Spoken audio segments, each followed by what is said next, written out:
Ça s'améliore à la fois sur l'intensité des pics, les pics sont moins élevés, et sur leur nombre, où aujourd'hui on en a moins aussi qu'avant.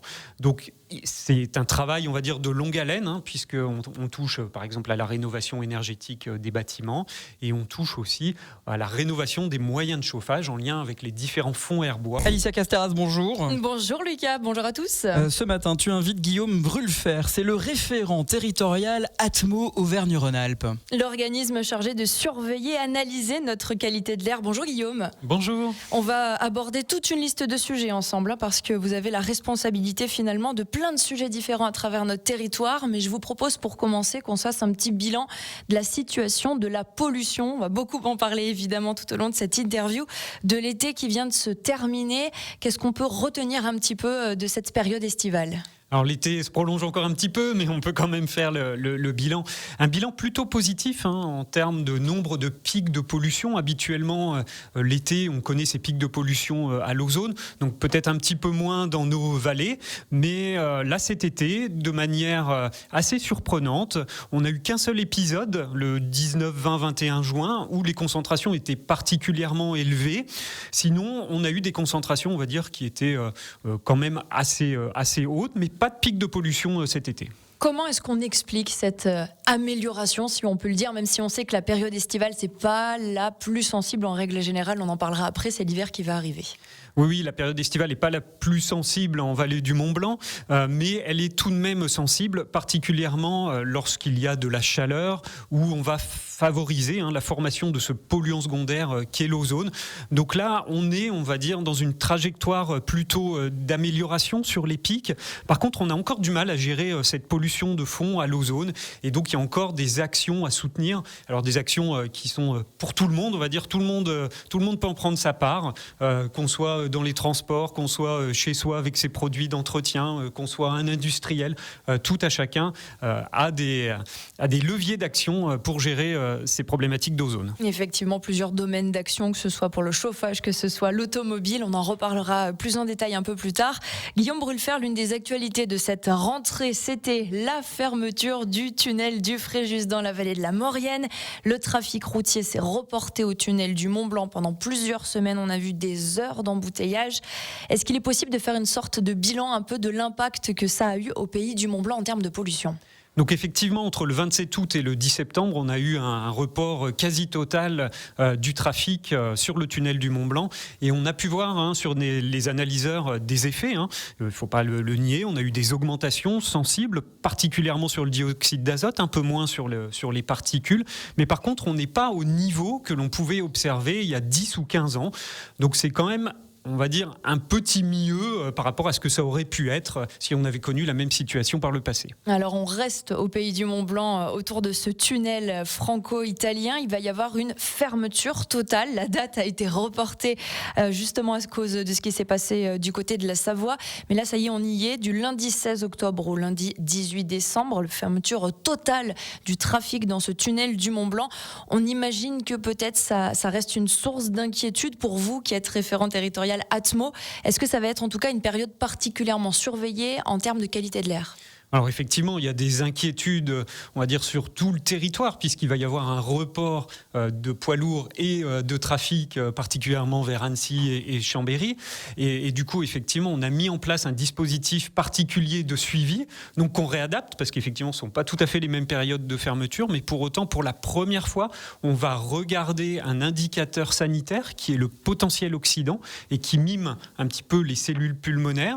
Et donc, pour la première fois dans la vallée, on va amener cette donnée, donc où on a déjà commencé à regarder, on va dire, pendant que le tunnel était en pleine charge, on va dire à double capacité. Surfréquentation, ouais, exactement. On va le regarder quand le tunnel sera fermé, et on va le regarder sur des périodes un petit peu plus classiques, et on espère du coup pouvoir donner des indicateurs sur la responsabilité un petit peu sanitaire du trafic, au-delà des chiffres que l'on peut amener de particules et de dioxyde d'azote qui sont assez classiques. Tout ça, ce sera des informations auxquelles nous aurons librement accès durant la période, ou vous les aurez vous en interne et puis vous ferez un espèce de bilan un peu plus tard qui sera accessible? Alors, ni l'un ni l'autre, j'ai envie de dire, parce que ce sont des filtres qui sont analysés en laboratoire a posteriori, donc on n'a pas l'information en direct, mais bien entendu, comme tout ce qui est fait chez Atmo, il y a une transparence totale sur ce qui est fait, et bien entendu, on communiquera sur ces chiffres, mais plutôt dans l'hiver, ou peut-être au moment des vacances de février. On en reparlera donc en temps et en heure. On le rappelle, fermeture totale de ce tunnel du Mont Blanc du lundi 16 octobre au lundi 18 décembre. Autre actualité qui va concerner notre vallée et le pays du Mont Blanc, et ça revient chaque année, chaque hiver, la limitation hivernale de vitesse sur l'autoroute blanche. On va passer de 130 km/h à 110 km/h. On aura aussi notamment la voie rapide d'Aïs qui va passer de 110 à 90 km/h. Je vous pose, un peu comme à chaque année, Guillaume Brulfer, la question, est-ce que c'est une efficacité qui a été prouvée, cette limitation, quand il y en a beaucoup qui se posent encore la question? Oui, c'est efficace. C'est l'une des actions qui marque le plus de points dans le plan de protection de l'atmosphère lorsqu'on le regarde, le dioxyde d'azote. Il y a vraiment une baisse sensible de l'ordre d'une dizaine de pourcents de baisse sur ce polluant. Sur les poussières, c'est un petit peu moins, mais on baisse aussi. Et il faut se dire également que la baisse de vitesse engendrait moins de consommation, du coup moins d'émissions de CO2, mais également, vous le savez, des économies en bout de course pour les automobilistes. Donc c'est un gain, on va dire, sur tous les tableaux, air, climat, énergie, finance. Et surtout, on ne perd pas de temps de trajet tant que ça, finalement. Ça aussi, les études l'ont montré, en moyenne en entre 3-5 minutes, c'est ça à peu près? Oui, c'est assez modeste, effectivement, et particulièrement sur les heures où on a les bouchons, où finalement ça permet même d'améliorer un petit peu la fluidité. Donc on vous rappelle, limitation hivernale effectivement sur l'autoroute blanche à partir du 1er novembre prochain jusqu'au mois de mars 2024. On va rentrer dans une période sensible, ce sera l'hiver, on va parler notamment chauffage, non pas chômage, ça ce sera pour un autre jour. Le PPA2, une réunion publique à venir, vous restez avec nous, Guillaume Brulfer, référent territorial Atmo Auvergne-Rhône-Alpes. L'invité de la rédaction, c'est Guillaume Brulfer, il répond aux questions d'Alicia Casteras. On continue cette interview pour parler entre autres et notamment de la pollution. On va rentrer dans une nouvelle période hivernale, on le sait, c'est une période particulièrement sensible dans notre vallée de l'Arve, pays du Mont Blanc. La pollution, le trafic routier en est responsable, oui, mais on le répète, Guillaume Brulfer, pas que. Et le chauffage au bois dans tout ça, il a une grosse part de responsabilité. Effectivement, en période hivernale, on va avoir dans la vallée ce couvercle que vous connaissez bien, mais aussi sur les agglomérations, qui va se mettre en place et qui va bloquer les polluants. Et quels sont les polluants émis en hiver? Pour beaucoup, c'est du chauffage qui vient en supplément de tout le reste habituel, du trafic routier, de l'industrie. Et donc, on va dire, cette chance et cette malchance sur l'est de la France d'avoir historiquement le chauffage au bois qui est très présent et malheureusement pas toujours dans les bonnes conditions de combustion. Et donc, ce chauffage au bois non performant va devenir majoritaire dans la pollution en hiver. Et on va retrouver sur les journées froides jusqu'à 80% des particules qui sont issues de ce chauffage non performant. Alors voilà, vous l'entendrez à l'antenne sur les différents points situation qualité de l'air fait par les animateurs, mais aussi nous dans les infos. On parlera de ces alertes, souvent ça dure en général 48 heures. On ne peut pas trop faire de généralité, mais en moyenne c'est plutôt ça?